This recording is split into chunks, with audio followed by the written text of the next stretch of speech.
अवांजी समातुन ताईं radio voice of Sindh London.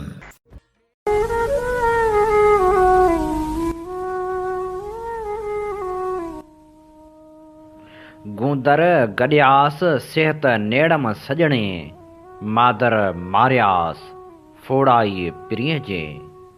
भलारे भिट धणी जे भलारे बैत सां मुंहिंजी आवाज़ मुसाफ़िर radio voice of Sindh London तां थी दुनिया जी कुंड कुड़छ ताईं। जंहिंजा माॻ ॿुधिजे पियो उन्हनि मिड़नी महिरबाननि खे सिक भरियो सलाम, शाल क़बूल पवे।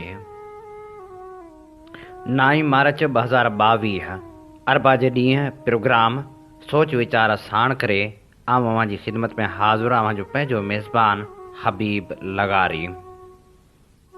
प्रोग्राम जी शुरूआत में अवां लाइ इहा ई दुआ त शाल जित हुजो, सुख सलामती सां हुजो, कॾहिं बि ॾुखियो ॾींहुं न ॾिसो ऐं कॾहिं बि अवां जो मुर्खूं मेरियूं न थियनि। सोच वीचार जे सफ़र में अॼु असीं औरत मार्च बाबति ख़बरूं पेश कंदासीं। उन सां गॾोगॾु मलीर में एक्शन कमेटी जे थियल जलसे, सिंध जे हालतनि ऐं जग जहां जूं ख़बरूं पिणु अवां जे समातनि जी नज़र कंदासीं। अब्दुल वाहिद आरिसर जो लिखियल लाजवाब ख़ाको जेको हुन न्याज़ हुमायूनी ते लिखियो आहे, उन जो टियों हिसो पिणु अवां जी ख़िदमत में पेश कयो वेंदो। नसीर मेमण जे किताब बदिलजंदड़ दुनिया ऐं सिंध मां चूंड लिखणी पिणु अवां जी ख़िदमत में पेश कंदासीं। अवीं चङी रीति ॼाणो था त सोच वीचार प्रोग्राम सुबुह जो 8 वॻे, शाम जो 4 वॻे ऐं राति जो 11:45 ते नशर कयो वेंदो आहे। सभ खां पहिरियां असीं अवां जी ख़िदमत में पेश करियूं था ख़बरूं। 8 मार्च औरतुनि जे आलमी ॾींहं जे हवाले सां काल्ह सिंध जे मुख़्तलिफ़ शहरनि में औरत तनज़ीमनि, सिविल सोसाइटी ऐं ॿियनि तनज़ीमनि तरफ़ां रैलियूं कढियूं वियूं। उन सिलसिले में वुमेन एक्शन फोरम पारां 8 मार्च औरतुनि जे आलमी ॾींहं जे मौक़े ते हैदराबाद में औरत आज़ादी मार्च कयो वियो। मार्च शहबाज़ बिल्डिंग थधी सड़क खां शुरू थियो, जंहिंजी अॻुवाणी अमर सिंधु, इरफाना मलाह, हसीन मुसरत शाह ऐं ॿियनि कई। मार्च थधी सड़क, कासिम चौक, ज़िले काउंसिल, फातिमा जनाह रोड, SSP चौक, कोरट रोड खां थींदो हैदराबाद प्रेस क्लब साम्हूं पहुतो। मार्च में मुख़्तलिफ़ सियासी समाजी तनज़ीमनि, इंसानी हक़नि जे अॻुवाणनि, लेखकनि, वकीलनि, सहाफ़ियुनि ऐं सिविल सोसाइटी जे नुमाइंदनि वॾे अंग में शिरकत कई। औरतुनि ते ज़ुल्म ख़िलाफ़ ऐं हक़नि जे हासिलात लाइ सख़्त नारेबाज़ी कई वई। सिंध जे नामियारी लेखिका नूरुल हुदा शाह ॻाल्हाईंदे चयो त सिंध जे औरतुनि खे पंहिंजे हक़नि ऐं न्याणियुनि लाइ वेहण ऐं ज़ुल्म ख़िलाफ़ ॻाल्हाइणु घुरिजे। हुन चयो त असां ईअं बि न सोचियो हो त सिंध जूं न्याणियूं हीअं हक़नि लाइ निकिरी ईंदियूं। हाणे उहो ॾींहुं बि परे न आहे जॾहिं औरतुनि खे मुकमिल हक़ मिलंदा। वुमेन एक्शन फोरम जी अॻुवाण अमर सिंधु चयो त वुमेन एक्शन फोरम हर साल औरत आज़ादी मार्च कढंदो आहे, जंहिंजो मक़सदु सिंध जे औरतुनि खे ज़ुल्म मां निजात ऐं हक़ ॾियारणु आहे। वुमेन एक्शन फोरम जी अॻुवाण इरफाना मलाह चयो त इस्लामाबाद में नूर मुक़दम केस में त क़ातिलनि खे सज़ाऊं मिलियूं, पर हैदराबाद जी ऐनी बलोच क़त्ल केस में अञा इंसाफ़ नाहे मिलियो। ऐनी बलोच जा वारस अॼु बि इंसाफ़ जा मुंतज़र आहिनि। आलिया बख्शल चयो त सिंध में क़बाइली निज़ाम जेसिताईं जारी रहंदो तेसिताईं औरतुनि ते ज़ुल्म थींदो रहंदो। असांजो अहिड़े जागीरदाराणे ऐं वॾेर के निज़ाम ख़िलाफ़ जदोजहद हलंदड़ आहे। वुमेन प्रोटेक्शन सेल हैदराबाद जी इंचार्ज मारवी ऐवान, दिलत सुजाग तहरीक जी सदर राधा भील, ईशल शेख, ज़ेबुन्निसा मलाह, शहज़ादी भुरगड़ी, कामरेड लाली कोल्हण, ज़ाहिदा ॾाहिरी, रफ़िया असद पलीजो ऐं ॿियनि पिणु ख़िताब कयो। औरत आज़ादी मार्च में अवामी तहरीक जे सदर अयाज़ लतीफ़ पलीजे समेत मुख़्तलिफ़ अॻुवाणनि वॾे अंग में शिरकत कई। जॾहिं त औरत आज़ादी मार्च में करारदादूं पेश कंदे मुतालबो कयो वियो त क़ानूननि में तरमीमूं करे घरू तशदुद खे ॾोह करार ॾिनो वञे। औरतुनि ख़िलाफ़ ॾोहनि जा केस ॿुधण लाइ मख़सूस अदालतूं क़ाइमु कयूं वञनि। ॿारनि ऐं ट्रांसजेंडर ते तशदुद खे पिणु रोकण लाइ क़दम खंया वञनि। औरत मज़दूरनि खे मर्द मुलाज़िमनि बराबरि उजरत ॾिनी वञे। कंदकोट में औरत मार्च जी शानदार रैली डॉक्टर आयशा हसन धारेजो जी अॻुवाणी में सिटी पार्क खां घंटा घर ताईं कढी वई, जंहिंमें डॉक्टर न्याज़ कालाणी, पुनल सारियो, वकील अब्दुल गनी बजाराणी, इमदाद खोसो, मुस्तफ़ा आकाश, मोलिडिनो मीरबहर सिंधु नवाज़ गांगरो डॉक्टर मुखी सुरेश तुलरेजा अकरम बाजकाणी दिलमुराद डाहाणी सिजाद बिरोही शाहनवाज़ मरहटो नेमत खोड़ो ऐं ॿियनि वॾे अंग में शिरकत कई। जामशोरे में पाक China international school and college system में औरतुनि जो आलमी ॾिहाड़ो मल्हायो वियो। तक़रीब खे प्रिंसिपल माहिरा नूर अब्बासी ऐं ॿियनि ख़िताब कयो। शहदादपुर में लेडी हेल्थ वर्करनि मरकज़ी जनरल सेक्रेटरी शमा गुलाणी जी अॻुवाणी में पिणु रैली कढी। मलीर एक्सप्रेस वे मुतासिरीन एक्शन कमेटी पारां ओल्ड थाणो ॻोठ मलीर में कोठायल आबादगारनि हारिने ॻोठाइण जे हिकु वॾे जलसे खे अवामी वर्कर्स पार्टी जे मरकज़ी अॻुवाण यूसुफ मस्ती ख़ान ख़िताब कंदे चयो त मुल्क वजूद में अचण सां मज़लूम क़ौमनि जे ख़िलाफ़ साज़िशूं शुरू कयूं वियूं। मुल्क जे हर हुकुमरान मज़लूम क़ौमनि जो इस्तेहसाल कयो आहे, जॾहिं त आइन मज़लूम क़ौमनि सिंधियुनि बलोच सिरैकियुनि ऐं पख्तूननि जे बारे में ख़ामोश आहे। हुन चयो त बेरिया टाउन जी वालार ऐं क़दीम ॻोठनि जी बेदख़ली खां पोइ मलीर एक्सप्रेस वे जे नाले ते ॻोठनि खे बेदख़ल करे ज़रई ज़मीननि ते वालार कई पई वञे। हुन चयो त मुसलसल एहतिजाजनि बावजूदि धरती धणियुनि खे बेदख़ल करे ऐं मलीर जे ज़मीननि ते वालार जो सिलसिलो जारी आहे। यूसुफ मस्ती ख़ान वधीक चयो त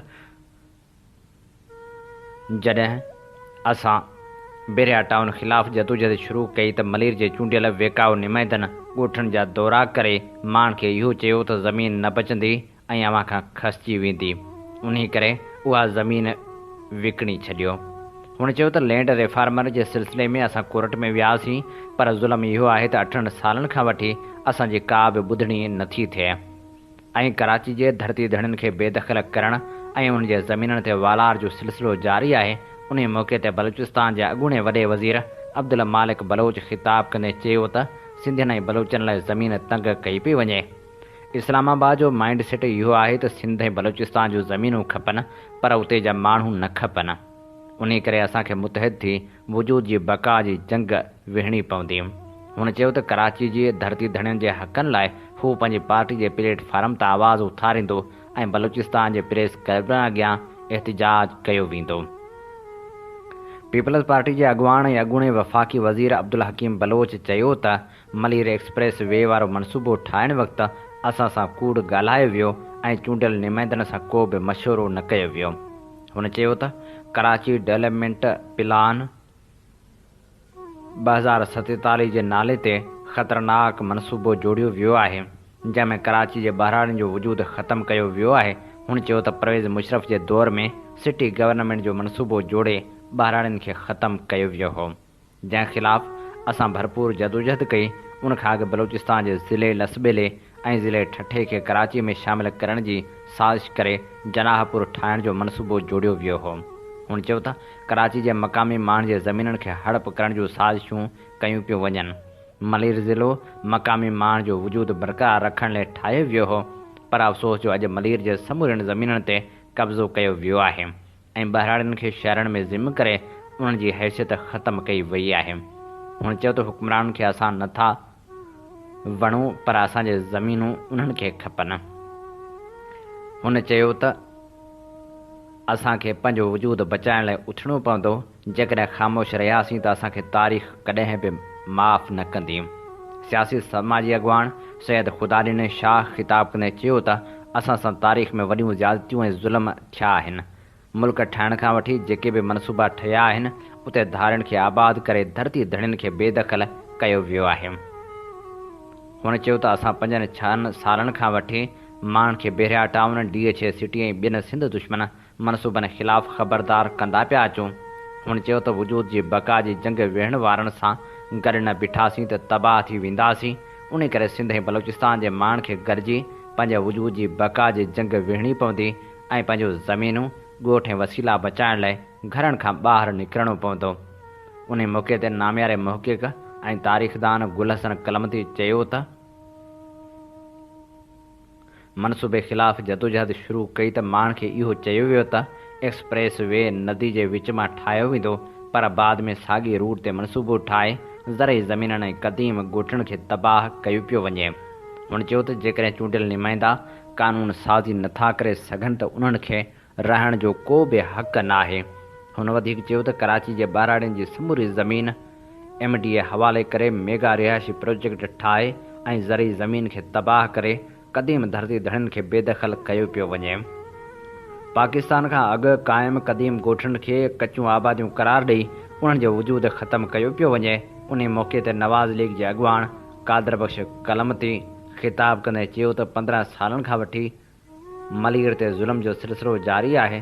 हुक्मरान जे घरनि मां पैसनि जा भरियल बाक्स ऐं सोन जूं सिरूं मिलनि थियूं त ॿिए तरफ़ सिंध में माण्हू सिहत तालीम खां महरूम ऐं बुख बदहाली जो शिकार आहिनि।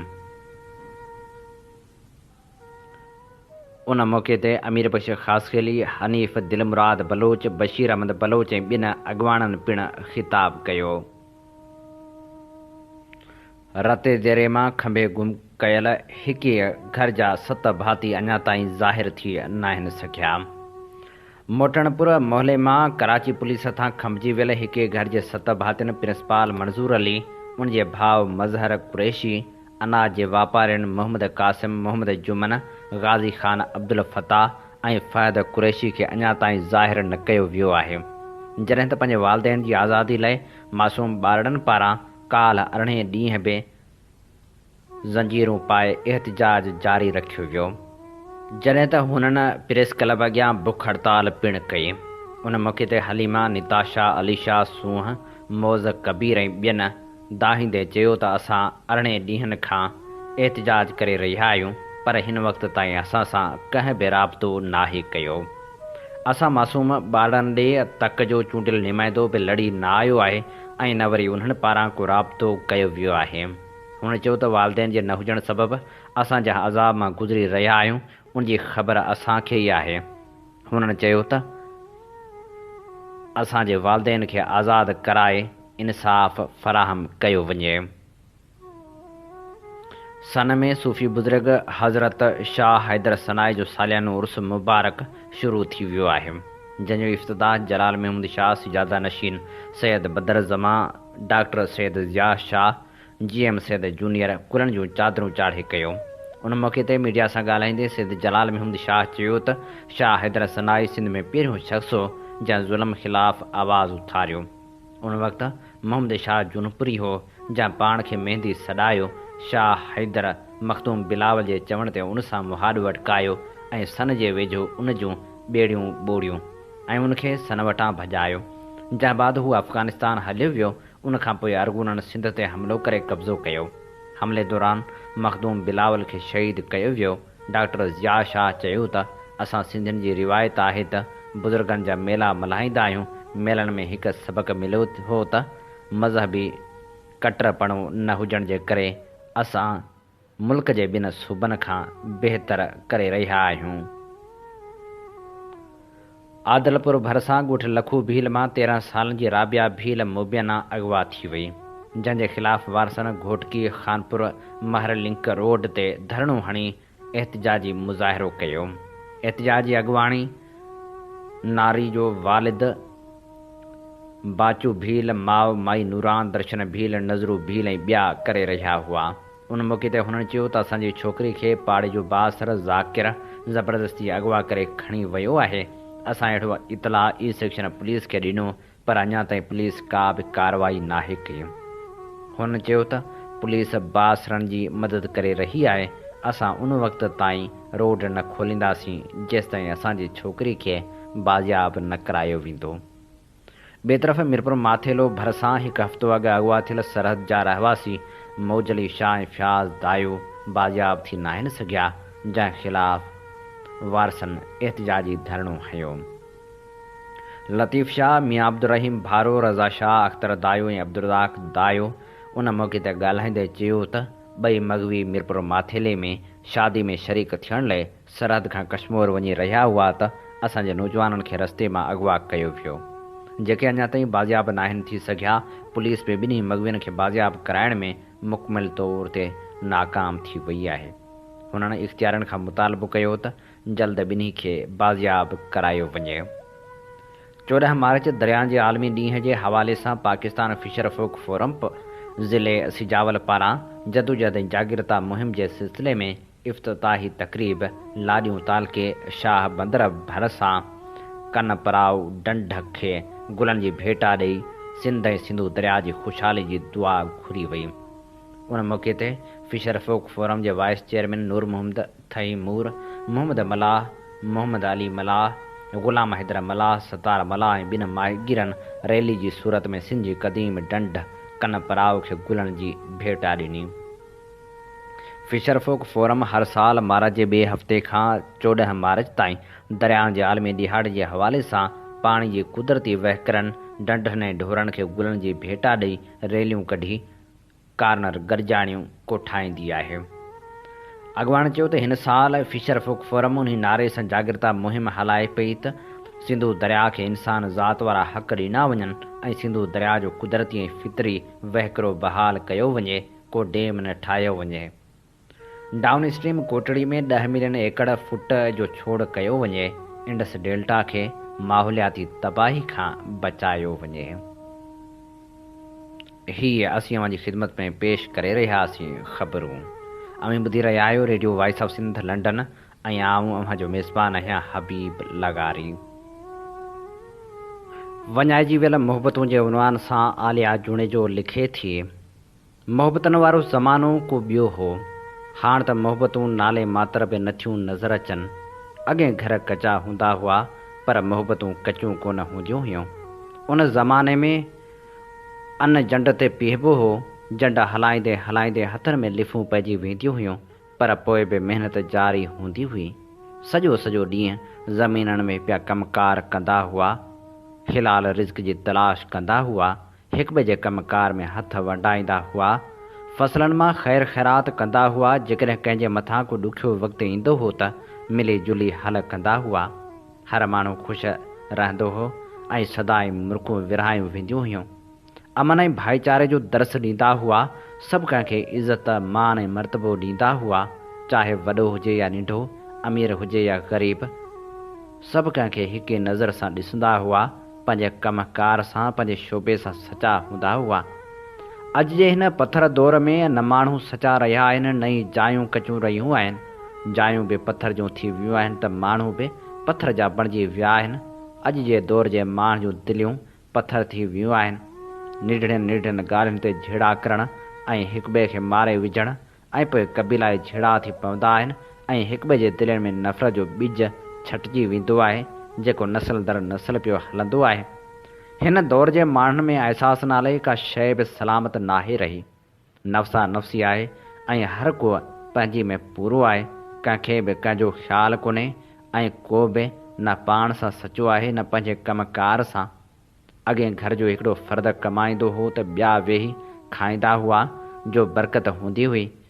अॼु घर जा सभई फ़र्द कमाइनि था, पर पोइ बि पूरी कान थी पवे। इख़लाक़ मोहबत हर कंहिं वटां वञे पियो मोकिलाईंदो। निंढा वरनि जो एतिराम अदब नथा कनि। इंसान में हसद ऐं साड़ घर करे वियो आहे। सोच बसि इहा आहे त हिन वटि हीअ छो आहे, हीअ मूंखां मथे छो आहे, हिन जी एतिरी इज़त छो आहे। सभई हिक ॿिए जा पेर कढण में पूरा आहिनि। कंहिंजो कोल आहे त हिक ॾींहं मां हज़ारे ॾींहं रोशन करे सघजनि था। ईअं मोहबतनि खे विराइण सां उदायनि खां बची सघिजे थो। अचो त पाण ॾीए वांगुरु ॿरी ॿियनि खे रोशनी ॾियूं, छो त रोशनी जी हर हिकु इंसान खे ज़रूरत आहे। वतन दोस्त सियासत जो बुनियादु विझंदड़ रईस ग़ुलाम मोहम्मद भुरगड़ी जी अॼु वरसी मल्हाई पई वञे। रईस ग़ुलाम मोहम्मद बाबति नामियारो लेखक शौकत हुसैन शोरो लिखे थो, सिंध में जिते सियासत खे पंहिंजनि ज़ाती गर्ज़नि ऐं मुफ़ादनि हासिल करणु, ॾोकड़ कमाए दौलत ठाहिणु ऐं पंहिंजे मान मर्तबे खे वधाइण में वसीलो बणायो वञे थो, उते अॼु खां 125 साल अॻु रईस ग़ुलाम मोहम्मद भुरगड़ी सिंध ऐं सिंधी माण्हुनि जी अबतर हालतुनि खे सुधारण जे लाइ सियासत में पेर रखियो। हूअ न रुॻो सिंध जो पहिरियों सियासतदान हो, पर हुन बिना कंहिं ज़ाती गर्ज़ ऐं मुफ़ाद जे पंहिंजे हणा वणा ख़र्च करे सियासत कई।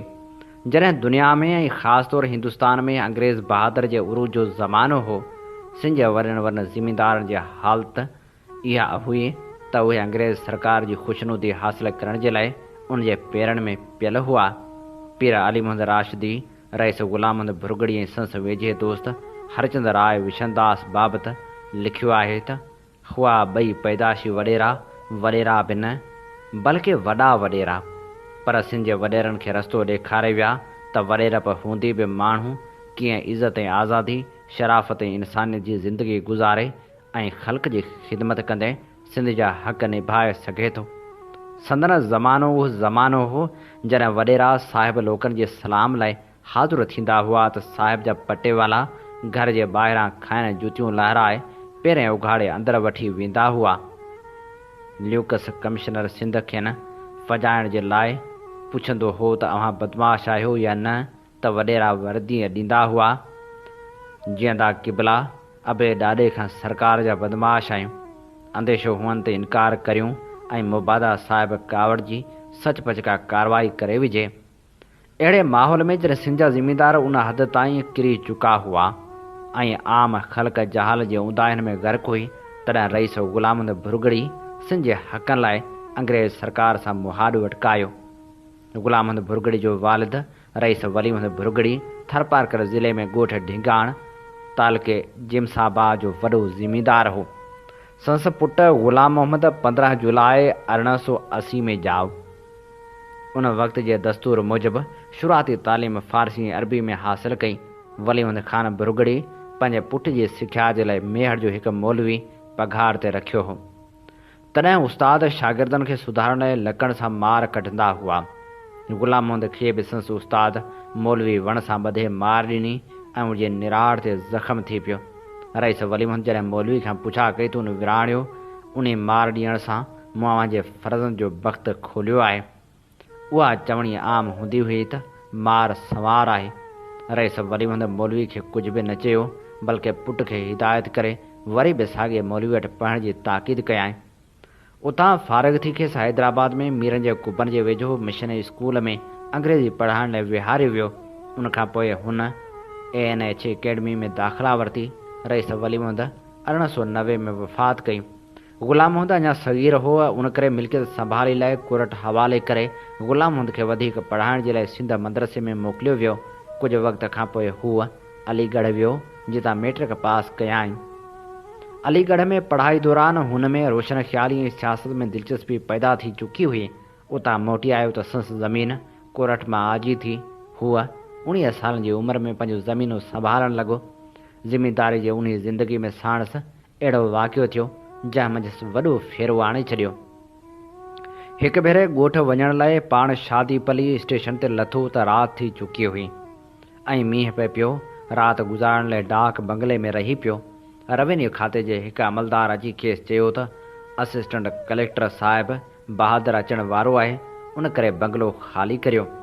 रईस ग़ुलाम मोहम्मद खेसि चयो त राति जो वक़्तु आहे, मींहुं पियो वसे, हिन वक़्तु केॾांहुं वञी सघंदुसि, बंगलो वॾो आहे, साहिब हिकिड़े पासे रही सघे थो। पर हू ज़िद करे बीही रहियो। रईस खे लाचार निकिरणो पियो। पर ॻाल्हि हिते ख़तमु कान थी। साहिब बहादुर खे इहा ख़बर पई त हू कावड़ में अची रईस ग़ुलाम मोहम्मद खे सिखत ॾियण लाइ घाट घणणु लॻो। रईस वटि कानूनी वेड़ खां सवाइ ॿियो को वसीलो कोन हो। हूअ पंहिंजनि सॼण दोस्तनि जी सलाह सां कानून जी तालीम हासिल करण लाइ इंग्लैंड हलियो वियो। उते लिनकुलन मां मार्च 1908 में बारेट ला करे मोटी सिंध आयो। इंग्लैंड में रहण दौरान हू सियासी गॾिजाण में शरीक थियो। हू मथसि गोखले जी सियासी क़ौमी ख़्यालनि जा असर पिया हुआ। संसद ज़हन में आज़ादी बाबति ख़्याल पैदा थिया हुआ। रईस ग़ुलाम मोहम्मद हैदराबाद शहर में वकालत जी फर्म खोली। अब्दुल कादर हाफ़िज़ बैरिस्टर ऐं अब्दुल जब्बार बैरिस्टर बि संस फर्म में शामिल थी वकालत सां गॾु सियासी सरगर्मियुनि में हिसो वठणु लॻा। उन वक़्त जूं अहम शख़्सियतूं सेठ हरचंद राय विशनदास, संतोदास, जेठमल परसराम ऐं जयरामदास दौलतराम संस साथी बणिजी चुका हुआ। नामियारे सियासतदान जयरामदास दौलतराम पंहिंजे हिकु ताज़ियती लेख में रईस ग़ुलाम भुरगड़ी बाबति लिखियो त मुंहिंजी साणस वाक़फ़ियत 1913 धारे थी। जॾहिं आउं बम्बई में कॉलेज में पढ़ंदो हुअसि, तॾहिं भुरगड़ी लेजिस्लेटिव काउंसिल जो मेंबर हो। उनखां पोइ मुंहिंजी उन सां संसद जेल रोड वारे बंगले ते मुलाक़ात थी। उन ॾींहं खां असांजा हिक ॿिए सां वास्ता वधंदा रहिया ऐं उहे हमेशह क़ाइमु रहिया। हुन वकालत पैसा कमाइण जे लाइ न पर माण्हुनि जी ख़िदमत करण ऐं अवामी मामलनि में हिसो वठण लाइ शुरू कई हुई। रईस ग़ुलाम मोहम्मद सिंध में रसाई लापी ऐं खेड़ जे दस्तूर खे ख़तमु कराइण लाइ बम्बई काउंसिल में हिकु ठहराउ आंदो ऐं ज़ोरदार तक़रीर पिणु कई। सिंध जी तारीख़ी सुञाणप खे बहाल करण लाइ सिंध जी बम्बई खां अलहदगी वारी जदोजहद रईस ग़ुलाम मोहम्मद भुरगड़ी शुरू कई हुई। सियासी तौरु हू अटकल 10 सालनि ताईं ऑल इंडिया कांग्रेस में शामिल रहियो, जंहिंजो जनरल सेक्रेटरी पिणु चूंडियो वियो। रईस ग़ुलाम मोहम्मद भुरगड़ी हिंदू मुस्लिम इतिहाद जो वॾो हामी हो ऐं उन लाइ अमली तौरु पिणु जाखोड़ींदो रहियो। रईस ग़ुलाम मोहम्मद भुरगड़ी 44 साल जी ॼमार में 9 मार्च 1924 में नमूनिया विघे गुज़ारे वियो। सिंध हिकु मुख़लिस ऐं सचे अॻवान खां महरूम थी वई। रईस ग़ुलाम मोहम्मद भुरगड़ी जे विछोड़े वारे ॾींहुं संस वरसी जे मौक़े ते असीं अव्हां जी ख़िदमत में पेश करे रहियासीं नामियारे लेखक ऐं कहाणीकार शौकत हुसैन शोरो जी लिखियल लिखणी। अमीं ॿुधी रहिया आहियो radio voice of Sindh London ऐं अव्हां जी ख़िदमत में प्रोग्राम पेश कयो पियो वञे सोच वीचार जे हिन सफ़र में आऊं अव्हां सां मुख़ातिब जो पंहिंजो मेज़बान आहियां हबीब लगारी।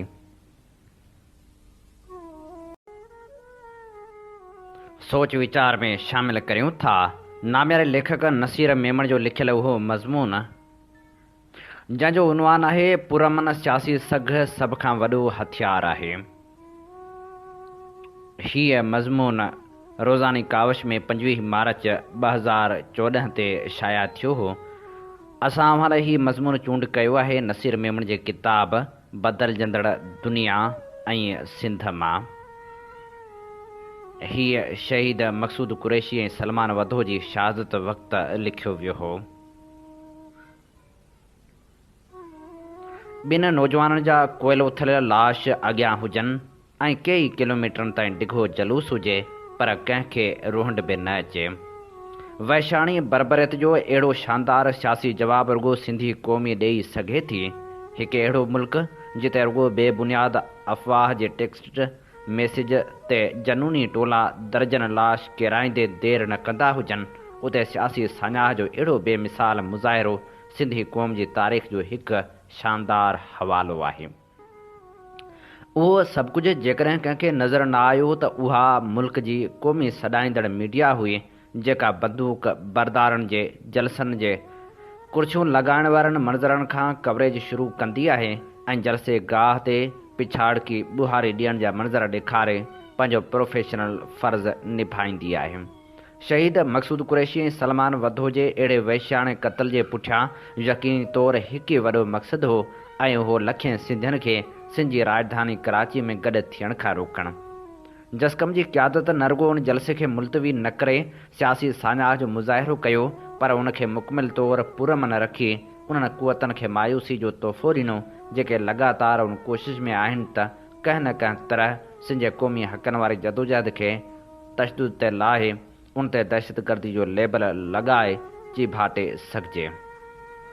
जेतोणीकि उन क़िस्म जी दरंदगीअ जो मुज़ाहिरो थियण खां पोइ क़ौमपरस्त तनज़ीमनि अंदरि नौजवान कारकुननि जे जज़्बात खे ज़ाब्ते में रखणु को सवलो कमु न आहे। उहो पतो न आहे त क़ौमपरस्त क़यादत उन सब्र खे केसिताईं क़ाइमु रखी सघंदी। फ्रीडम मार्च खां रुॻो 2 ॾींहं अॻु थियल शहादत उन हक़ीक़त जो सबूत आहे त कराची में लखें धरतीअ धड़ियनि जो अहिड़ी तरह मुनज़िम थी सियासी सघ जो मुज़ाहिरो करणु सघारनि धुरियुनि खां हज़म नथो थिए। उन शक खे बि मुकमिल तौरु रद्द नथो करे सघिजे त उन वाक़े पुठियां उन्हनि ॿाहिरियुनि ताक़तनि जो हथु हुजे जेके इलाइक़ाई सियासत हिन ख़िते अंदरि थींदड़ अहम सिफ़ बंदियुनि में पंहिंजे वफ़ादार ताक़तनि खे मुल्क अंदरि सघारो रखणु घुरनि थियूं। जंहिं करे खेनि सिंध जे क़ौमी हक़नि जे मज़बूत हलचल खां ख़ौफ़ आहे। पर हिकु ॻाल्हि यादि रखणु घुरिजे त जॾहिं ॿाहिरियूं ताक़तूं दुनिया में किथे बि अहिड़े क़िस्म जे हथ चुरांद कंदियूं आहिनि त उन्हनि जे वाहिर अंदरियां हथ कंदा आहिनि। जेकॾहिं हिकु घड़ी लाइ कंहिं ॿाहिरीं ताक़त जे हथ हुजण वारे दलील खे दुरुस्त मञिजे त पोइ सुवाल पैदा थींदो त उन्हनि जी वाहिर कंदड़ अंदरियनि हथनि खे कंहिंजी सरपरस्ती हासिलु आहे।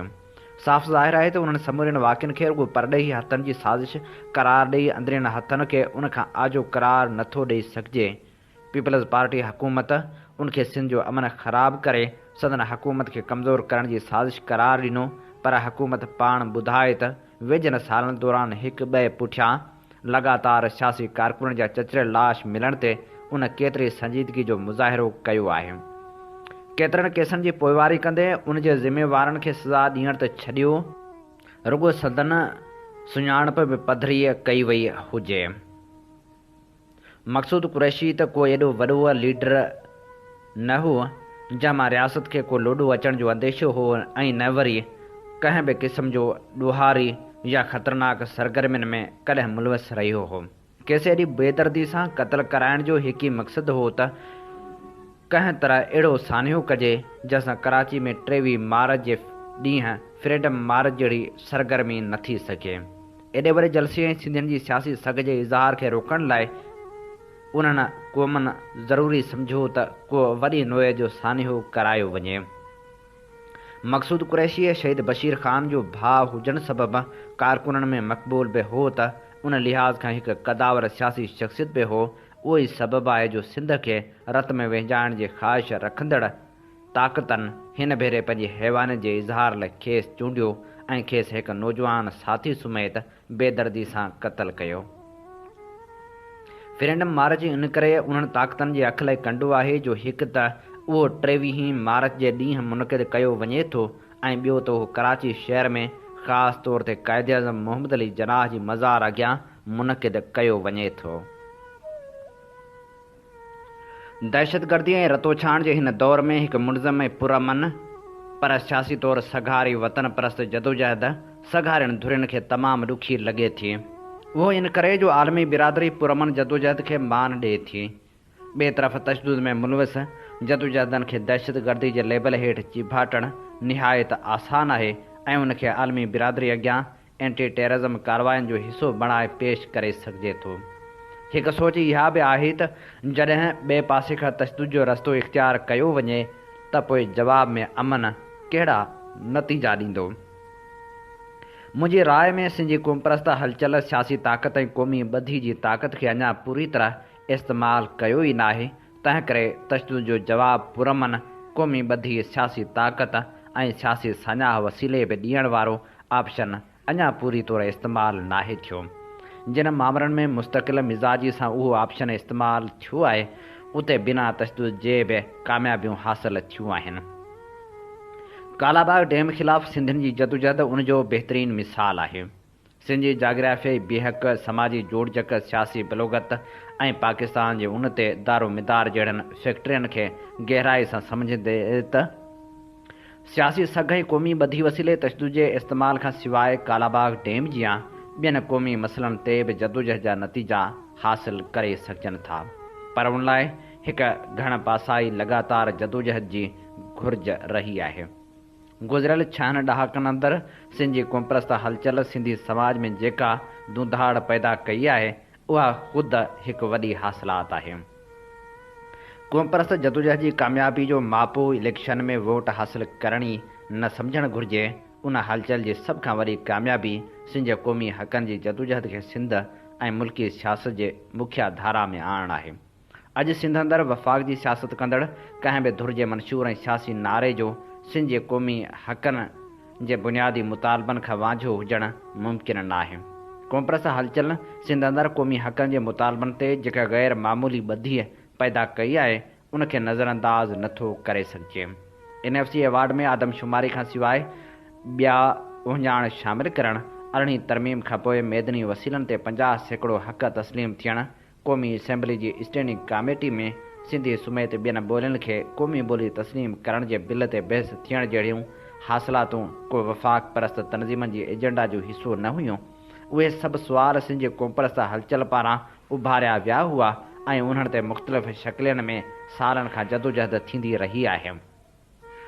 उहा सिंधी माण्हुनि जी बदकिस्मती आहे त उन्हनि हासिलातनि जो लाभ संदनि ई चूंडियल हुकूमतनि जी नाअहली ऐं करप्शन सबबु खेनि न पियो मिले, न त उहे के मामूली हासिलातूं न आहिनि।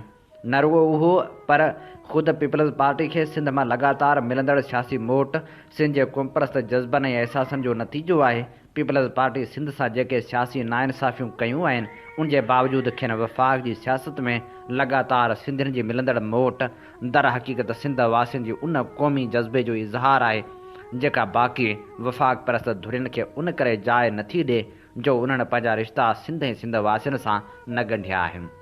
सिंध जी उन क़ौम परस्ती वारे जज़्बे ऐं उभार जी ताक़त जो ई डपु हो जंहिं करे 2008 में पीपल्स पार्टी खे सघारियुनि धुरियुनि खे अणसिधी तरह नियापो ॾियण लाइ पाकिस्तान खपे जा नारा इस्तेमालु करणा पिया। उहे खपे न खपे जो भूत बचे पीपल्स पार्टी वफ़ाक़ी सियासत में पंहिंजो हिसो बरक़रार रखंदी पई अचे। ॿिए तरफ़ सिंधवासी इन ख़्याल में पीपल्स पार्टी जे पुठियां लॻल आहिनि त उहा सिंध जे हक़नि जी नुमाइंदगी कंदड़ धुर आहे। जेकॾहिं क़ौम परस्ती जे अहसास जी सघ न हुजे हा त पोइ कराची में एॾे वॾे अंग में वर्किंग क्लास जा सिंधी इकट्ठा न थियनि हा। उन जलसे में न ख़ैराती कार्ड मिलण जो आसिरो हो, न उन्हनि अॻुवाणनि वटां ईंदड़ चूंडनि में ठीकनि ऐं मास्तरनि जे ऑर्डरनि मिलण जी उमेदु हुई। उहे लखे माण्हू वॾेरनि पारां ख़रीद कयल ट्रांसपोर्ट में बि न आया हुआ। उहो निज क़ौमी वजूद ऐं क़ौमी हक़नि जी हासिला जो अहसासु हो जंहिं लाइ एॾे वॾे अंग में उहे माण्हू कराची में कठा थिया हुआ। उहा ॻाल्हि सम्झणु घुरिजे त समूरियुनि कमज़ोरियुनि उणाइयुनि ऐं तनक़ीदनि जे बावजूदि उहो क़ौम परस्त धुरियुनि जे सालनि खां कयल पोहरे जो ई नतीजो हो जो ईअं संदन सॾ ते समुंड उथली पियो हो ऐं सॼी सिंध जी गॾु थी हुई। उन सॾ खे नाकाम करण जी ख़्वाहिश खे नाकाम कंदे एॾे वॾे अवामी समुंड ग़ैर मामूली तौरु पुरमन हुजण जो मिसाल पिणु क़ाइमु कयो। उन सियासी सघ जा नतीजा कंहिं पुरतशदुद रद्द अमल खां हज़ार भेरा वधीक काराइता साबित थींदा। लखे सिंधियुनि जी कराची में अहिड़ी मौजूदगी खे उन करे ई नाम निहाद क़ौमी मीडिया तां ब्लैक आउट करायो वियो छो त उन जी रिपोर्टिंग सॼे मुल्क तोड़े दुनिया में सिंधियुनि जी क़ौमी सघ जो हिकु ॿियो पासो अॻियां आणे सघे हा। उहा बददियांती सोचियल सम्झल ऐं रथियल हुई जंहिंखे हर मुहज़िब माण्हू खे न ॾियणु घुरिजे। अहिड़ी बददियांती जो जवाब बि पुरमन बाइकाट ऐं उन बददियांती खे मुतबादिल मीडिया टेक्नोलॉजी वसीले सॼी दुनिया अॻियां वाइखो करणु जहिड़नि तरीक़नि सां ॾेई सघिजे थो।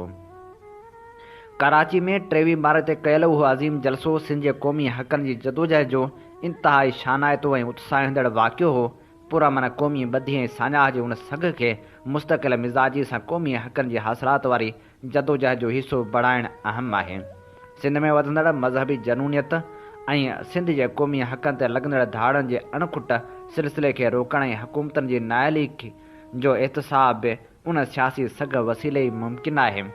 21वीं सदी जूं सियासी जदोजहदूं अमन एके टेक्नोलॉजी राबतनि ऐं दुरुस्त हिकमत अमलियुनि जी तक़ाज़ा कनि थियूं।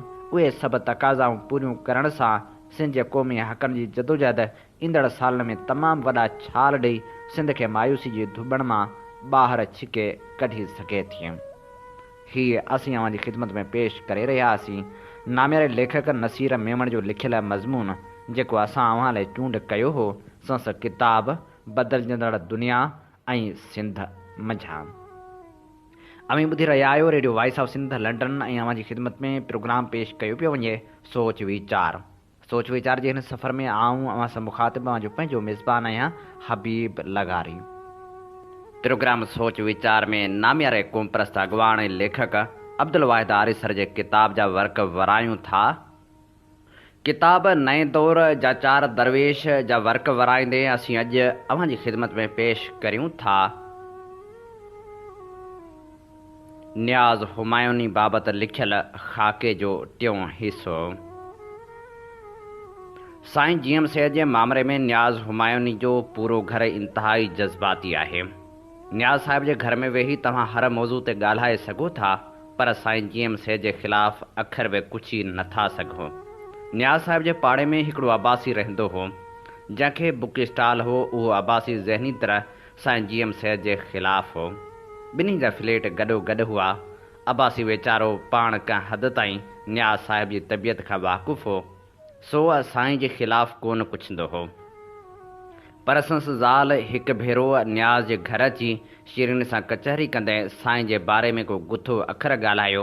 उहो अखर ॿुधणु शर्त शीरीन न्याज़ साहिब जी घरवारी मछरियल शींहं वांगुरु उन माई खे वराए वई, हिकदमि घर मां कढी छॾियाईं ऐं अॻिते लाइ सदाईं साणसि अहिड़ी तइदी कंदी रही जो तंग थी उन अब्बासी खे उन घर मां लॾणो पियो।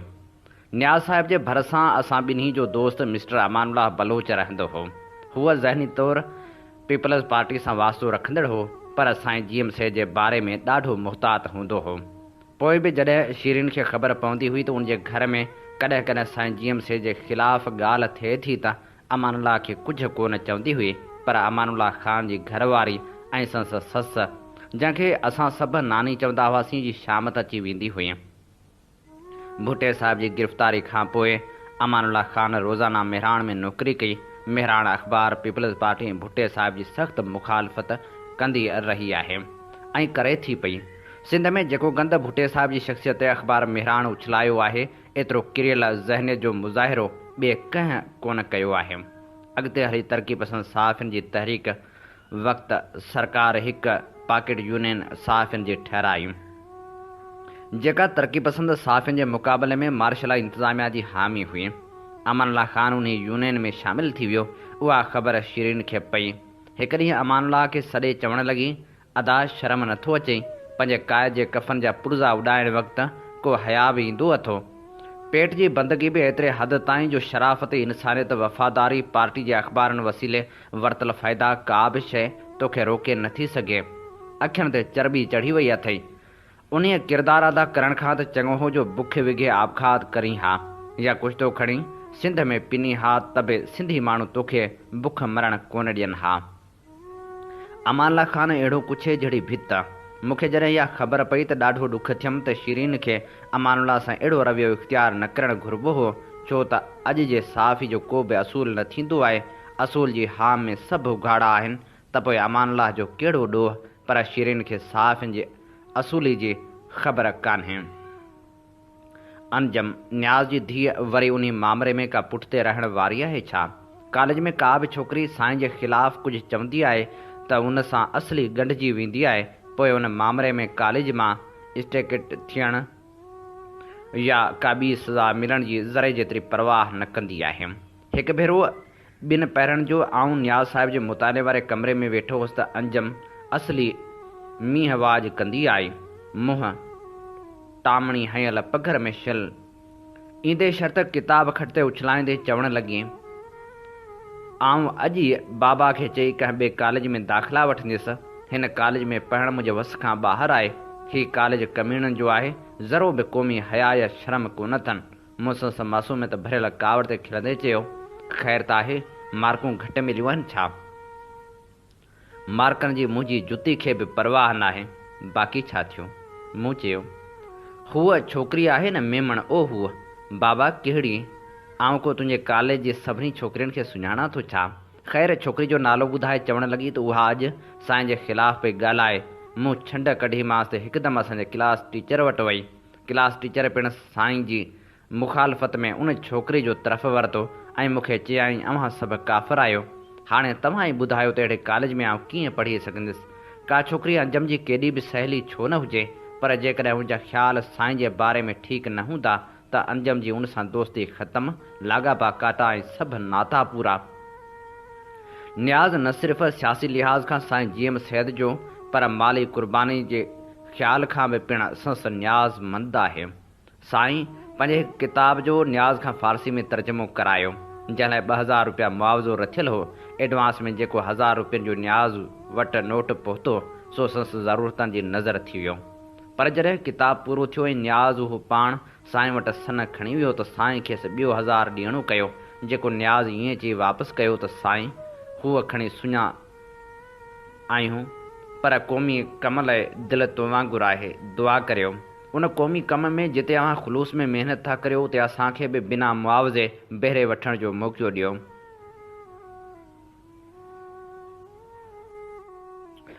न्याज़ जी कावड़ ऐं गुस्से खां बि ख़ुदा पियो पनाह ॾिए। आउं जॾहिं बि साण सफ़र कंदो आहियां त दिलि में दुआ घुरंदो रहंदो आहियां त ख़ुदा करे सफ़र दौरान का ॻाल्हि न्याज़ जी तबियत ऐं मिज़ाज जे ख़िलाफ़ न थी पवे। जेकॾहिं ईअं थियो त पोइ झगड़ो लाज़मी थींदो। न्याज़ पंहिंजी सघारी हकीमाना जिस्म ज़रिए घणो कुझु सही सघे थो, पर आउं सिंगल पासरी माण्हू त हिकु धक में ई पूरो थी वेंदुसि। उन करे न्याज़ सां सफ़र कंदे मिड़ई लहिराईंदो आहियां। पोइ बि कॾहिं कॾहिं सफ़र करिणो ई पवंदो आहे ऐं अहिड़े सफ़र में झगड़े खां बचासीं त जहिड़ो मुजिज़ो थियो। पर न्याज़ सां सफ़र कंदे अहिड़ा मुजिज़ा तमामु घटि थींदा आहिनि जो असां सही सलामत बिना कंहिं जहिड़े झगड़े जे मोटिया हुजूं। हीअ ॿी ॻाल्हि आहे त हूअ अहिड़े मौक़े ते न्याज़ जे मख़सूस वाज़ह कत ऐं लिबास ठठ धिके या बॉक्सिंग जे मुक़ाबले जी नौबत अचणु न ॾींदा आहिनि ऐं आउं शुक्र कंदो आहियां त जान बची लख खटियोसीं। विढ़णु या झगड़ो करणु वक़्तु जीअं मूं मथे लिखियो आहे त न्याज़ हिकु शाइर अदीब आलिम दानिश्वर मां फिरी सफ़ा कुहाड़ी बाज़ उतरादी थी पवंदो आहे ऐं उन वक़्तु खेसि न पंहिंजी परवाह हूंदी आहे, न संगत साह जो उल्को ऐं न वरी संस हैसियत ऐं अहमियत जो फ़िक्र। अहिड़े वक़्तु ईअं मालूम थींदो आहे त हिन इंसान जे ज़हन ज़मीर दिलि ऐं दिमाग़ ते ख़ौफ़ डपु या भउ जो कॾहिं पाछोलो ई न पियो आहे। हक़ीक़त में संस उहो जुरतमंदाना ऐं जारहाना अंदाज़ ई मुख़ालिफ़ धुर खे ज़हनी तरह पस्त हिमत ऐं बुज़दिल बणाए विझंदो आहे ऐं उहा साम्हूं थियण जी जुरत कंहिंखे न थींदी आहे। मई 1977 में आउं 5 ॿिनि दोस्तनि सां गॾु लांढी जेल में हुउसि, जिते तारिक अशरफ बेहोज न्याज़ हुमायूनी जी कावड़ जो मूंखे हिकु वाक़ियो ॿुधायो। मूंखे ख़बर न आहे त वाक़ियो सचो आहे या कूड़ो, जेतोणीकि तारिक अशरफ हमेशह पंहिंजे रिसाले में इहो लिखंदो आहे त आउं सदाईं सच लिखंदो आहियां, पर हिन साहिब पंहिंजे किताबड़े जेल घर में जिनसा में जंहिं जानबदारी ऐं ग़लति बयानी खां कमु वरितो आहे तंहिंखे ॾिसी मथे एतबार करणु ॾाढो ॾुखियो आहे। ख़ासि करे मरहूम भुटे सां मुलाक़ात वारे वाक़े में सादात परस्ती जे जुनून में अदब ऐं इख़लाक़ी मयार बि उरांघे वियो आहे। ताहम न्याज़ वारे वाक़े खे आउं उन करे बि सही सम्झां थो जो अहिड़नि केतिरनि वाक़ियुनि जो अखियुनि ॾिठो शाहिद आहियां ऐं केतिरनि जायुनि ते त आउं अहिड़नि ॾचनि में शरीक बि रहियो आहियां। बहरहाल तारिक साहिबु ॿुधायो त हिकु भेरे सोणी में न्याज़ साहिब जे बारे में का अहिड़ी ॻाल्हि छपिजी वई जेका न्याज़ जी नज़र में ग़लति हुई। न्याज़ मूं ॾांहुं न्यापो मोकिलियो त उहा ॻाल्हि रिवायत ग़लति आहे, तूं तरदीद करे छॾ। मूं तरदीद जे बदिरां वरी का ॿी ॻाल्हि कई, साहब उॾामी वञी न्याज़ ताईं पहुती। बसि पोइ छा थियो जो हिकु ॾींहुं न्याज़ साहिबु लठ हथ में खणी अची सुहिणी प्रेस ते निकितो। आउं उन वक़्तु घर में हुउसि। न्याज़ ईंदे शर्त मूंखे ललकारियो त किथे आहे उहो जोबराती नकली सैयद। कढियोसि ॿाहिरि त हरामी जो मथो कचो करियां, वॾो आयो आहे एडिटर पुटु। मूं सम्झो त जेकॾहिं हींअर ॿाहिरि निकितुसि त झेड़ो थी पवंदो ऐं माण्हू खिलंदा। उन सभु कुझु हूंदे मूंखे हैरत न्याज़ जी जुरत थी जो हू अकेले सिर लठ खणी मुंहिंजे घर ते हमिलो करे आयो। खेसि उहो सोचणु घुरिबो हो त नेठि मुंहिंजो पाड़ो हो, जित माण्हू ते लाज़मी तरह हिकु अदीब जी हैसियत में मुंहिंजो असरु हूंदो ऐं उहे माण्हू साणसि ख़राबु हालत में हली सघिया थे। पर न्याज़ खे उन ॻाल्हि जी का बि परवाह कान हुई। जॾहिं घणी देरि ताईं आउं न निकितुसि त न्याज़ हलियो वियो। न्याज़ हुमायूनी जी शुरूआती सियासी ओसर मोहम्मद सालेह आजिज़ जी सोहबत सबबु कांग्रेस जे झंडे हेठि थी। उन करे खेसि महात्मा गांधी, मौलाना आज़ाद ऐं जवाहर लाल सां जज़्बाती वाबस्तगी रही आहे। शहीद अलाबख्श सुमरो ऐं स्वामी अंग्रेदेव सिलसिले आदर्शी इंसान रहिया आहिनि। उन करे हूअ कंहिं बि सूरत में बदिलियल हालतुनि में बि उन्हनि इंसान जे ख़िलाफ़ु का बि ॻाल्हि ॿुधण लाइ तयारु न हूंदो आहे। ऐं जेकॾहिं न्याज़ जे रूबरू कंहिं संस गहरे दोस्त बि उन्हनि इंसाननि मुतलिक़ का ख़राबु राय ज़ाहिर कई त न्याज़ पंहिंजनि समूरियुनि सलाहियतुनि सां उन जी छंछरी लाहिण पुठियां लॻी वेंदो आहे। उन मुहिम में कहिड़ा नतीजा था निकिरनि उन जी खेसि का बि परवाह न हूंदी आहे। न्याज़ साहिबु जॾहिं लतीफ़ जो तर्जुमो फ़ारसी में करे रहियो हो, उन वक़्तु संस मामूल हो त जुमे जी राति भिटशाह ते वञी जाॻंदो हो। हिकु भेरे मौसम ॾाढी सुठी हुई ऐं इतफ़ाक़ सां उहा शाम ख़मीस जी हुई। न्याज़ मूंखे चयो त अॼु भिटशाह ते हलंदासूं। असां ॿई शाम जो रवाना थियासीं। मौसम झुराटियल हुई, रस्ते जे ॿिन्ही पासनि सावक ई सावक हुई। न्याज़ मूंखे चयो शायदि अहिड़ी मौसम हूंदी जॾहिं लतीफ़ जी दिलि ऐं दिमाग़ में सुर सारंग जनम वरितो हूंदो। ईअं चई हू लतीफ़ जी शाइरी खे फ़ारसी में मुंतक़िल करण खे लॻी वियो। ऐं माठ कयो वेठो हुउसि। जॾहिं भिटशाह ते पहुची ॿाहिरें दरवाज़े खां अंदरि पे वियासीं त हिकु मवाली कपिड़नि लटनि में ठहियल ठुकियल, हथनि में सोनियूं मुंडियूं, बोस्की जो पटको, मकई जे सिंगनि जहिड़ा शहपर, सुल्फ़ी जो सोटो हणी चवणु लॻो, ओ इंदिरा गांधी वांडी मिराली जो एतिरो चवणु ऐं न्याज़ हुमायूनी जे आपे खां ॿाहिरि निकिरणु चए, ख़बरदार कमीणा, तूं थो इंदिरा खे गार ॾीं दला जोण कोरीड़े जार ठाहे छॾियो आहे ऐं तूं हलियो आहीं मुंडियूं पाए भिट धणी जी दरगाह ते जवाहर लाल जी धीउ खे गारियूं ॾियणु बेग़ैरत कंहिं जाइ जा। हेॾां न्याज़ जी गार जी रही लॻी पई हुजे, होॾां मवालियुनि जो पूरो लश्कर अखियूं फोटारे असां ॾांहुं ॾिसी रहियो हुजे। असां सिर्फ़ु ॿॼणा, होॾां टीहारो खन मवालियूं। फारसी चवणीअ मुताबिक़ रसीदा बरो बलाए वली बख़ैर गज़िश्त न्याज़ जे हकलनि हणी मवालियुनि खे हिसाए विधो। सोननि मुंडियुनि वारो मवाली कुकड़ बणिजी हथ ॿधी न्याज़ खां माफ़ी वठणु लॻो। चए बाबन साईं माफ़ कजो, इंदिरा मुंहिंजी माउ थिए। आउं मिड़े कुझु सरस चुकड़ो चाढ़े वियो हुअसि। केबला साईं अव्हांखे त ख़बर आहे त साई ऐं सोटो गॾिबा आहिनि त माण्हू खे असली बस्त जो सैर कराए छॾींदा आहिनि। अचो मैखाने ते हली वियो। उहो शुक्र थियो जो मवाली खे भंग जो भाड़ी नशो हो, सो न्याज़ जे हकलनि हमराह खे डाहे विधो। पर जेकॾहिं भंग जे बदिरां का विस्की जी बोतल चाढ़ियल हुजे सा त असां ॿिन्ही जो ख़ैरु कोन हो। न्याज़ जी मवालियुनि सां असली कान पवंदी आहे। संस ख़्यालु आहे त जंहिं ॾींहुं सिंध में ओनारे जो बुनियादु पियो, उन ॾींहुं सिंधियुनि जी अक्सरत क़ौमी शऊर वञाए वेठी। हुनजे ख़्याल में सिंध में उतारे जा बानी मुबानी इस्लाम खां पोइ जा ईरानी आहिनि, जिन सिंध में अची उतारे जे ज़रिए सिंध जे क़ौमी शऊर खे धकु हयो। अरबन बेशक सिंध ते ज़ुल्म कया, हुननि ज़हनी ऐं मज़हबी तरह सिंधियुनि खे गुमराह करण जी कोशिशि कई, पर सिंधी क़ौम खे उतारे ज़रिए बेअमल न बणायो। पर ईरानी ऐं शिराज़ी आलमनि, शाइरनि ऐं मुर्शिदनि उतारे जे ज़रिए पूरी रीत सिंधी क़ौम खे सुस्त ऐं काहिल बणाए विधो। सिंध जी अवाम तारीख़ जे कंहिं बि दौर में दुश्मन जी आण न मञी, पर मीरनि जे दौर में जॾहिं उतारा ज़रे घटि सिंध जा क़ौमी इदारा बणिजी विया हुआ त चार्ल्स नेपियर सिंध जी राजधानी खे 3 कलाकनि में फ़तह करे वरितो हो। सैदनि ऐं पीरनि जी सिंध जी समूरी अवाम ते बालादस्ती आल रसूल जे नाले में खेनि ख़ुदा दर्जो ॾियारणु बि ईरान जी साज़िश आहे। तारीख़ जी रोशनी में असां ॾिसूं था त सिंध में सैदनि खे गैर मामूली रिआयतूं ऐं बरतरियूं बि मुस्लमान ईराननि जे अचण खां पोइ मिलियूं आहिनि। उन ते वॾेरा शाह जो मुकमल निज़ाम अंग्रेज़नि जो तोहफ़ो आहे। साॻे राति जो दरगाह जे पोएं पासे वञी वेठासीं। बीड़ी जी सख़्त बाड़ लॻी हुई।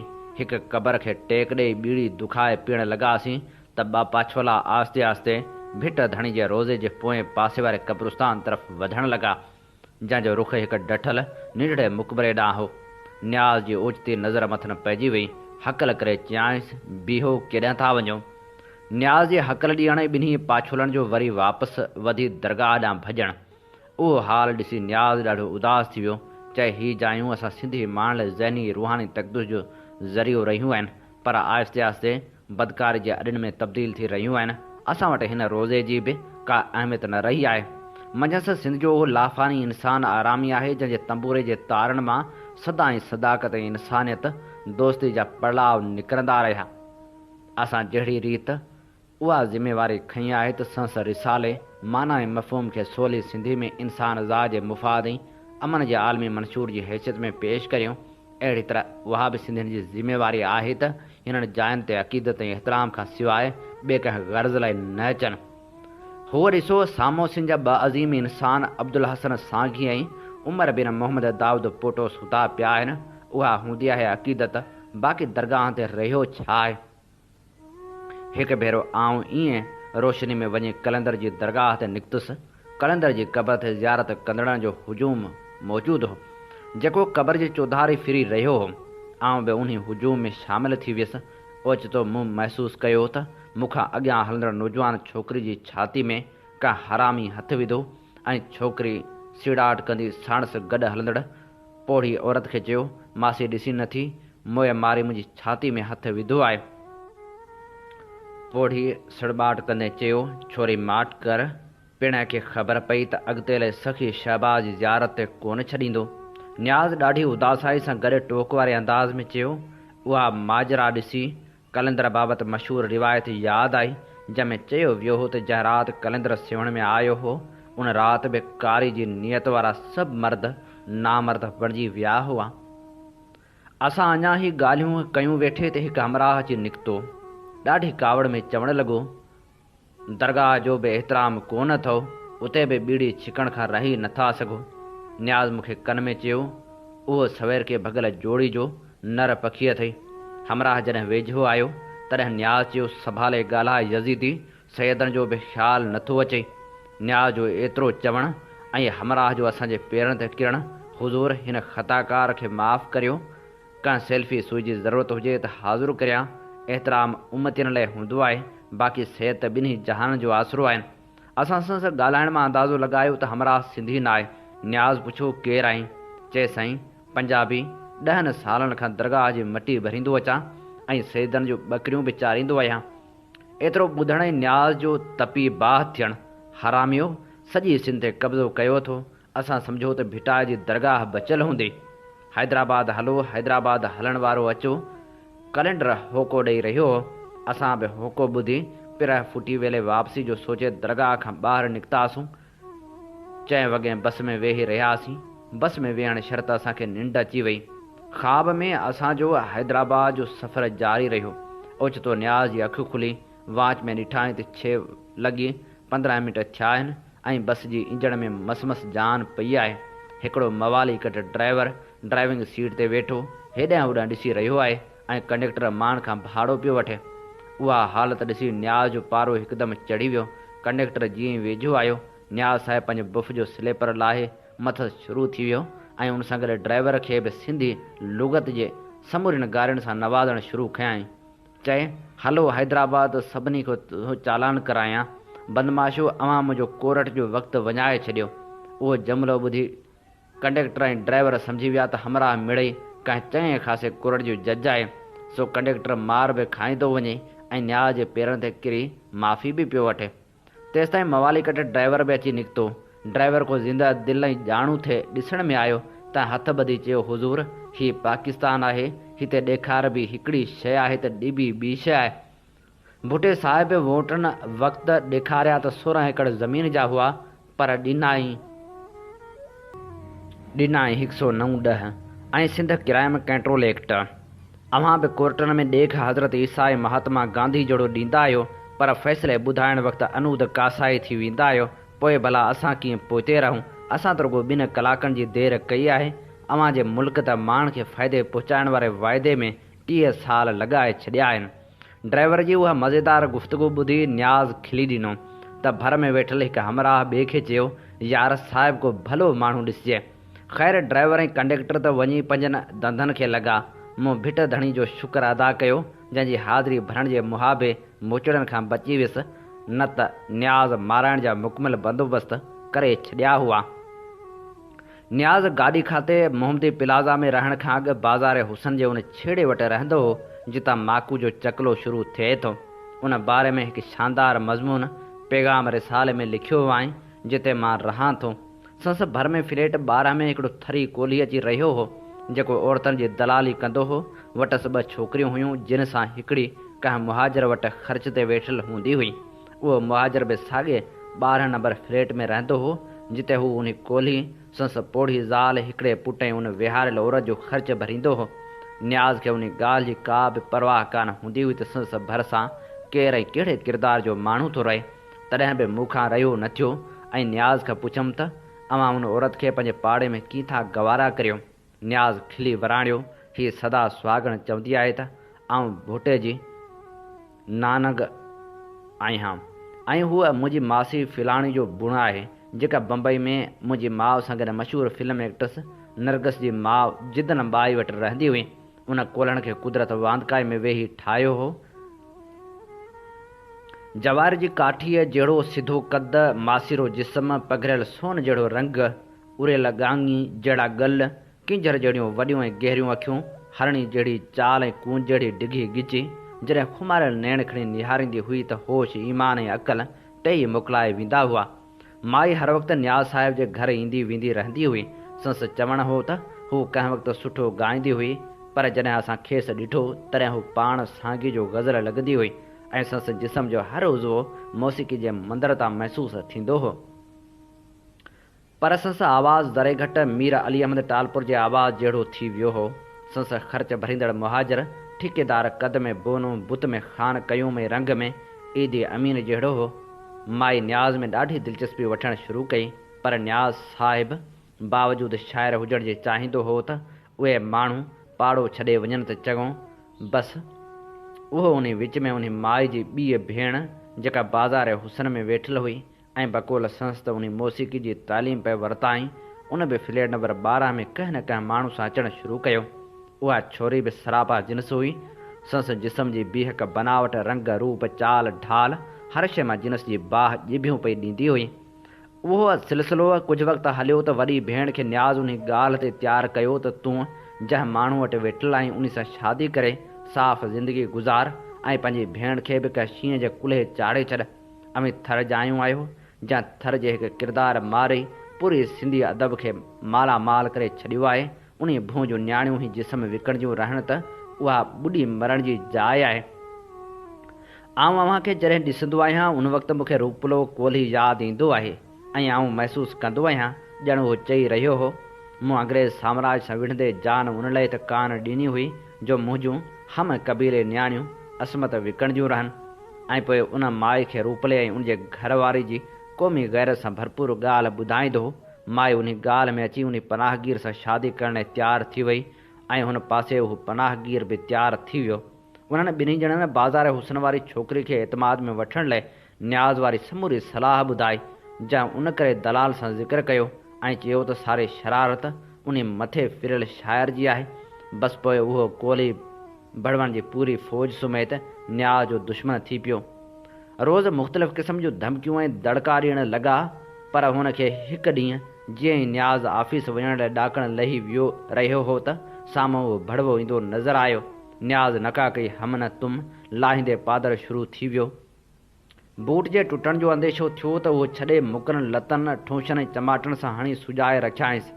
हुन जी रड़ त बचायो बचायो वारो करियो मूंखे क़तल थो करे, पर संस रड़ियुनि ते कुती बि कान भौंकी सवाइ हेठि वेठल मेंह जहिड़ी कारी रंडी जे। उन बि जॾहिं ॾिठो त भड़वे जी मरमत न्याज़ पियो करे, सा बि सहकंदी वञी पंहिंजे खुॾड़ी में वेठी। आख़िर ख़बर पई त कुझु ॾींहं बाद फ्लैट 12 ख़ाली थी वियो आहे। न्याज़ साहिबु पंहिंजी मुड़सीअ ऐं हिमत सां पंहिंजो पाड़ो त पाक कयो, पर असां ॿई हिकु सुहिणी सूरत ॾिसण खां महरूम थी वियासीं, जंहिंजो जिस्म सांगी जे गज़ल जी तस्वीर हुई, जंहिंजे हर उज़वे मां नीम क्लासिकी मौसीक़ी जूं मधुर धुनूं निकिरंदियूं हुयूं, मंडल खे वजद में आणे छॾींदियूं हुयूं। हीअ असीं अव्हांजी ख़िदमत में पेश करे रहियासीं अब्दुल वाहिद आरिसर जो लिखियल न्याज़ हुमायूनी जो ख़ाको। अॼु असीं अव्हांजी ख़िदमत में पेश करे रहियासीं 3 क़िस्त, जेका असां अव्हां लाइ चूंड कई हुई अब्दुल वाहिद आरिसर जे किताब नए दौर जा नवां दरवेश मां। इन ते ई प्रोग्राम सोच वीचार जो वक़्तु पंहिंजी पुॼाणी ते पहुचे थो। पंहिंजे मेज़बान हबीब लगारी खे इन साॻी दुआ सां ॾींदा इजाज़त। वसे भिट तुंहिंजी भलारा सदा सदा देस परदेस सारा वसन, कॾहिं सींध सिंजी न मेरी थिए, कॾहिं मोड़ कंहिंजा न मुरझाए जन।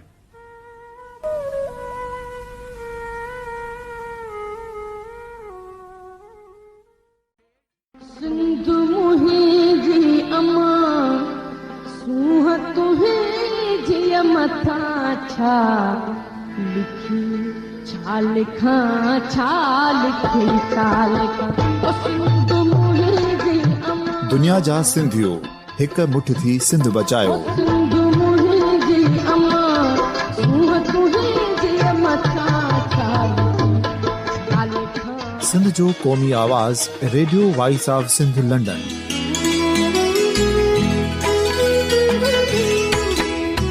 Radio voice of Sindh London पंहिंजी नशरियात में सिंध जी सियासत, समाज, इक़्तिसादियात, तारीख़, क़ौमी उमंगुनि ऐं अख़लाक़ियात मुतलिक़ सिंध जी हक़ीक़ी तर्जुमानी कंदे प्रोग्रामनि खे असराइतो बणाइण लाइ सिंध जे घण घुरनि ऐं धरतीअ सां प्यार कंदड़ अदीबनि, दानिश्वरनि, सहाफ़ियुनि, उस्तादनि, वकीलनि ऐं हर तबिके जे मानवारनि सजणनि खे सिंध में शऊरी इनकलाब लाइ सहकार जो सॾु ॾियूं था।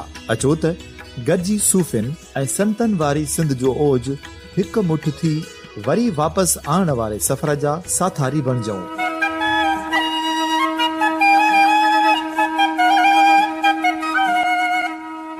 हिकु नए सुबुह जी शुरूआत जो पड़ाॾो घर घर, ॻोठ ॻोठ ऐं शहर शहर ताईं पहुचायो।